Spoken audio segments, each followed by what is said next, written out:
গ্রাম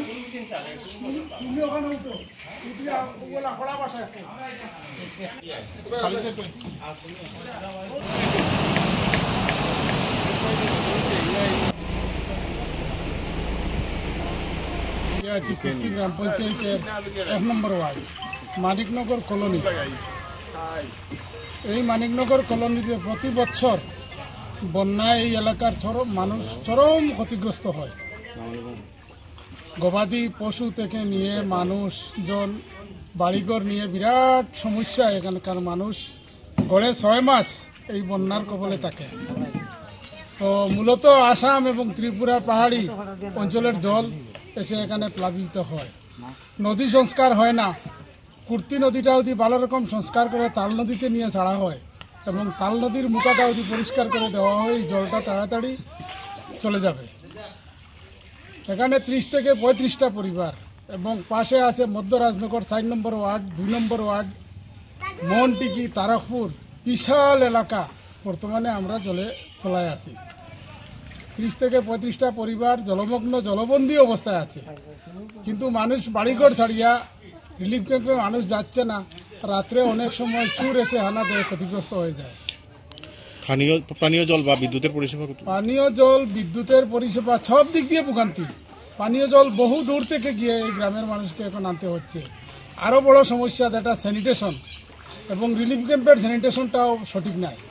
চলিয়া মানুষের চরম ভোগান্তি হইতেছে। মানুষ পারতপক্ষে বাড়িঘর ছাড়ে না, চকির উপরে চকি উঠে যাও মানুষ থাকতে চায়।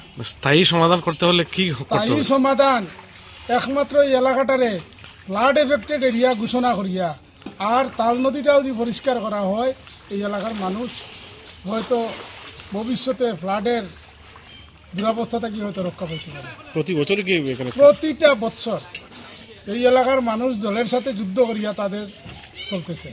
যাতায়াতের ব্যবস্থা কি? যাতায়াতের ব্যবস্থা প্রতিটা ঘরে ঘরে কমই বেশি ছোট নৌকা আছে। এই নৌকা নিয়ে মানুষ বাড়িঘর থেকে বের হয়ে যায়। জেলা প্রশাসন বা সরকারিভাবে কোনো?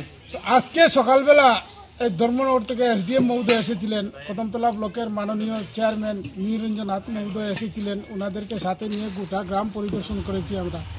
ওনারা দেখে গেছেন মানিকনগরবাসীর যে সমস্যা জলে, প্রতি বছর এই জলে মানুষের যা লাঞ্ছনা করে, কিন্তু আমরা তো উপরে তো আয়, তারা আইয়া দেখিয়া যায়, ওটাও চায়। কিন্তু ওই যে গ্রামবাসীর অবস্থা আপনারা যান, গিয়া দেখিয়াই সব জলবন্দী, সবের ঘরে জল, বুঝছেন নি? কেউ এই জিনিসপত্র তো বাইরে তো পারে না, বাড়িতে গিয়া বাইরে রাত্রে বুকে লুটপাট পারিনি।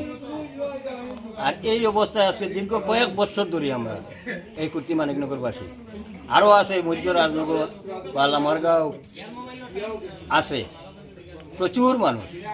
এখন আপনাদের দাবি কি? আমরা দাবি আমাদের সরকারের কাছে, আমরা সকলতেও কিন্তু দাবি আর কিতা করতাম। আমরা যে এই অবস্থা, তখন তো সরকার চাইলে তো বহু কিছু করতে পারে। এই জলটা আসে কোথা থেকে? জল তো এটা আসে তো সরাইবাড়ি পাহাড় থেকে। আসামের জল আসে নাকি? আসামের জলও আসে। কোন কোন নদীর জল আসে? আসামের নদীগুলো নাই, মানে এটা যে বাগান আছে, বাগান এরিয়া, তিরিমটি বাগান, মেদলি বাগান, এইসব এই জলটা এলাম। আর বেশি অংশের জলটা আমরা সরাইবাড়ি। কোন কোন গ্রাম? মানিকনগরের বাসিন্দা আমরা। তো সব বছরে যে জলবন্দী ওই অবস্থায় থাকে, কিন্তু আমরা একটা রিলিফ ক্যাম্প দিছে, কিন্তু রিলিফ ক্যাম্পটা যে দিছে এটা খালি এমনি একটা থাকার ব্যবস্থা আছে। এখানে কোনো টয়লেট, বাথরুম কোনো কিছুই নাই। আর আইলে সব বছরে একটা রিলিফ দিলেও মানে এটা দেওয়া তো আর অসুবিধা না আর কি। যেমন চিরা, গুড়, কলা এইসব দেয়, এমনি চাউল ডাইল এটা কিছু দেয় না। আরও তো আমরা চাই যে এই জলবন্দী অবস্থা থেকে আজ একটা সমস্যার সমাধান করার লেগে সরকারের কাছে এটা আমরা একটা দাবি আর কি। কত পরিবার আপনার? আমরা আছি 42 পরিবার। এই 42 পরিবার